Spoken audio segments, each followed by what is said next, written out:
제20장. 천국은 마치 품꾼을 얻어 포도원에 들여보내려고 이른 아침에 나간 집주인과 같으니 그가 하루 한 데나리온씩 품꾼들과 약속하여 포도원에 들여보내고 또 제3시에 나가보니 장터에 놀고 서 있는 사람들이 또 있는지라 그들에게 이르되 너희도 포도원에 들어가라 내가 너희에게 상당하게 주리라 하니 그들이 가고 제6시와 제9시에 또 나가 그와 같이 하고 제11시에도 나가보니 서 있는 사람들이 또 있는지라 이르되 너희는 어찌하여 종일토록 놀고 여기 서 있느냐 이르되 우리를 품꾼으로 쓰는 이가 없음이니이다 이르되 너희도 포도원에 들어가라 하니라. 저물매 포도원 주인이 청지기에게 이르되 품꾼들을 불러 나중 온 자로부터 시작하여 먼저 온 자까지 삭을 주라 하니 제11시에 온 자들이 와서 한 데나리온씩을 받거늘 먼저 온 자들이 와서 더 받을 줄 알았더니 그들도 한 데나리온씩 받은지라. 받은 후 집주인을 원망하여 이르되 나중 온 이 사람들은 1시간밖에 일하지 아니하였거늘 그들을 종일 수고하며 더위를 견딘 우리와 같게 하였나이다. 주인이 그 중에 한 사람에게 대답하여 이르되 친구여 내가 네게 잘못한 것이 없노라. 네가 나와 한 데나리온의 약속을 하지 아니하였느냐. 네 것이나 가지고 가라. 나중 온 이 사람에게 너와 같이 주는 것이 내 뜻이니라. 내 것을 가지고 내 뜻대로 할 것이 아니냐. 내가 선함으로 네가 악하게 보느냐. 이와 같이 나중된 자로서 먼저 되고 먼저 된 자로서 나중되리라. 예수께서 예루살렘으로 올라가려 하실 때 12제자를 따로 데리시고 길에서 이르시되 보라 우리가 예루살렘으로 올라가노니 인자가 대제사장들과 서기관들에게 넘겨지매 그들이 죽이기로 결의하고 이방인들에게 넘겨주어 그를 조롱하며 채찍질하며 십자가에 못 박게 할 것이나 제3일에 살아나리라. 그때 세베대의 아들의 어머니가 그 아들들 데리고 예수께 와서 절하며 무엇을 구하니 예수께서 이르시되 무엇을 원하느냐. 나의 이 두 아들을 주의 나라에서 하나는 주의 우편에 하나는 주의 좌편에 앉게 명하소서. 너희는 너희가 구하는 것을 알지 못하는도다. 내가 마시려는 잔을 너희가 마실 수 있느냐. 할 수 있나이다. 너희가 과연 내 잔을 마시려니와 내 좌우편에 앉는 것은 내가 주는 것이 아니라 내 아버지께서 누구를 위하여 예비하셨든지 그들이 얻을 것이니라. 10제자가 듣고 그 두 형제에 대하여 분이 여기거늘 예수께서 제자들을 불러다가 이르시되 이방인의 집권자들이 그들을 임의로 주관하고 그 고관들이 그들에게 권세를 부리는 줄을 너희가 알거니와 너희 중에는 그렇지 않아야 하나니 너희 중에 누구든지 크고자 하는 자는 너희를 섬기는 자가 되고 너희 중에 누구든지 으뜸이 되고자 하는 자는 너희의 종이 되어야 하리라. 인자가 온 것은 섬김을 받으려 함이 아니라 도리어 섬기려 하고 자기 목숨을 많은 사람의 대속물로 주려 함이니라. 그들이 여리고에서 떠나갈 때 큰 무리가 예수를 따르더라. 맹인 두 사람이 길가에 앉았다가 예수께서 지나가신 담을 듣고 소리질러 이르되 주여, 우리를 불쌍히 여기소서. 다윗의 자손이여. 무리가 꾸짖어 잠잠하라 하되 더욱 소리질러 이르되 주여, 우리를 불쌍히 여기소서. 다윗의 자손이여.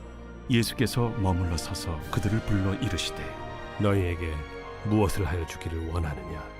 주여, 우리의 눈뜨기를 원하나이다. 예수께서 불쌍히 여기사 그들의 눈을 만지시니 곧 보게 되어 그들이 예수를 따르니라.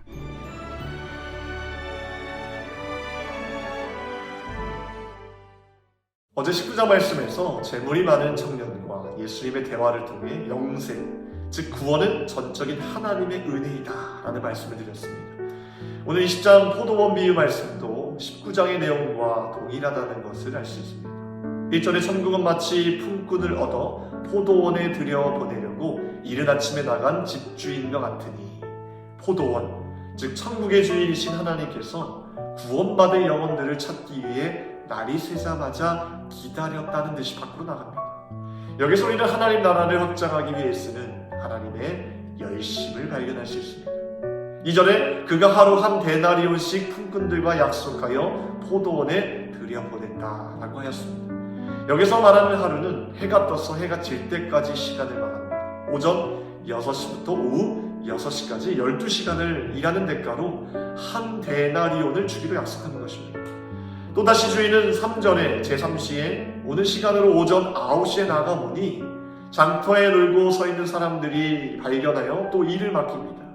이렇게 난 12시에도 또 오후 3시에도 오후 5시에도 사람들에게 일을 줍니다. 이제 오후 6시에 일을 마치고 나중에 온 사람부터 먼저 온 사람까지 일당을 받게 되는데 제일 늦게 와서 1시간 일한 자나 하루 종일 12시간 일한 자나 동일한 푹삭을 받게 됩니다. 그러자 먼저 온 사람들이 주인을 원망하여 불평하기 시작합니다. 어떻게 그럴 수 있습니까? 주인이면 압니까? 종일 수고하며 더위를 견딘 우리에게 1시간 일한 사람과 같은 품삯을 주는 것이 말이 됩니까? 그때 주인이 말하지요. 15절 말씀에 내 것이나 가지고 가라. 나중 온 이 사람에게 너와 같이 주는 것이 내 뜻이니라. 우리는 이 포도원의 비유를 통해 몇 가지 영적인 교훈을 얻을 수 있습니다. 첫째, 천국에 들어가는 것 자체는 순수하게 하나님의 은혜라는 사실입니다. 주인이 아침부터 부지런히 일꾼을 찾으러 나갔습니다. 일꾼들을 데리러 온 것은 여러분 주인입니다. 또한 늦게 온 자나 일찍 온 자에 대해 동일한 품삯을 지불한 것은 인간의 그 어떤 공로가 아니라 구원에 있어서 하나님의 절대 주권임을 말씀하기 위한 것입니다. 둘째, 이 비유는 섬김과 보상에 대해 제자들이 가져야 될 태도에 관한 말씀입니다. 물론 우리의 섬김과 헌신을 통해 우리에게 보상을 주고 상을 주시겠지만 섬김과 헌신의 출발점이 어디에 있냐는 것입니다. 내가 보상을 바라고 헌신하는 것이냐, 아니면 정말 날 구원하여 주신 하나님과 예수님의 사랑 때문에 섬기지 않고는 견딜 수 없는 마음으로 헌신하느냐 하는 것입니다. 이 둘의 차이는 너무나 큽니다. 예수님을 사랑해서 우러나서 섬기는 것이 아니라 보상을 바라고 섬기는 태도를 꾸짖고 계십니다. 셋째, 우리는 자기에게 주어진 은혜에 만족할 줄 아는 사람이 되어야 합니다. 우리의 주인이신 하나님은 신실하셔서 우리에게 약속하신 모든 것을 이행하십니다. 지금까지 그 은혜로 우리는 살아왔습니다. 그러나 우리는 때때로 감사할 줄 모르고 불평합니다. 먼저 온 종들처럼 말입니다. 사랑하는 성도 여러분, 우리는 그분이 주시는 모든 것들에 대해 만족할 줄 알아야 합니다. 많은 것을 받고서도 우리가 만족하거나 감사하지 못하는 가장 큰 이유는 다른 사람이 받은 것과 늘 비교하기 때문입니다. 바울은 항상 감사하기를 힘썼습니다. 그는 누구보다도 고난과 시련이 많은 인생을 보내었지만 죽게 대해 서운함을 토로한 적이 단 한 번도 없었음을 우리는 잘 알고 있습니다. 빌립보서 4장 4절 말씀에 바울은 주 안에서 항상 기뻐하라. 내가 다시 말하노니 기뻐하라 라고 말씀하였습니다. 이것이 그의 생활 신조였고 그가 살아가는 방식이기도 하였습니다. 그는 모든 것이 하나님의 은혜임을 알았기에 일절 불평하지 않는 것입니다. 하나님의 믿부심을 아는 성도는 자신이 어떤 형편 가운데 있든지 바울처럼 살게 됩니다. 신실하신 하나님께서는 반드시 약속을 지키실 줄을 알기 때문입니다.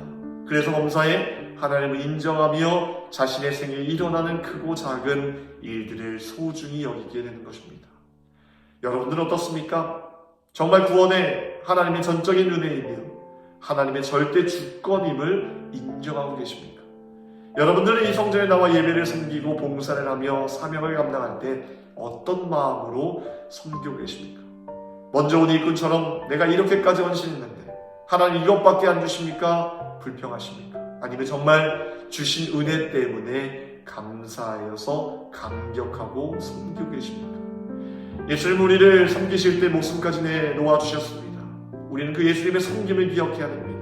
28절 말씀에 인자가 온 것은 섬김을 받으려 함이 아니라 도리어 섬기려 하고 자기 목숨을 많은 사람들의 대성물로 주려 함이니라. 예수님의 섬김은 우리를 구원하기 위한 대성물, 즉 희생제물이 되어주셨다는 것입니다. 자기 목숨을, 생명을 우리를 살리시기 위해 희생하셨다는 것입니다. 십자가를 위해서 말입니다. 오늘도 우리가 그 십자가의 예수님을 바라보며 불평되신 감사를, 좌절되신 찬양을 하나님께 올려드리기를 소망합니다. 하나님의 전적인 은혜로 구원받았음을 찬양하며 주신 은혜에 만족하는 저와 여러분이 되기를 주님의 이름으로 축복합니다. 오늘 목요일 새벽에 함께 기도할 공동기도 제목은 다음 세대와 가정을 위해서 기도하겠습니다. 우리 아이들이 예배 자리를 떠나지 않게 해달라고, 다음 세대가 세상의 죄에 물들지 않고 믿음으로 자라나게 해달라고, 또 가정의 예배가 회복되기를 원합니다. 함께 기도하겠습니다. 또한 수험생들을 위해서도 변함없이 기도해 주시겠습니다. 기도하겠습니다. 하나님 감사합니다. 주님의 크신 은혜로, 전적인 은혜로 우리를 구원하여 주심을 감사합니다.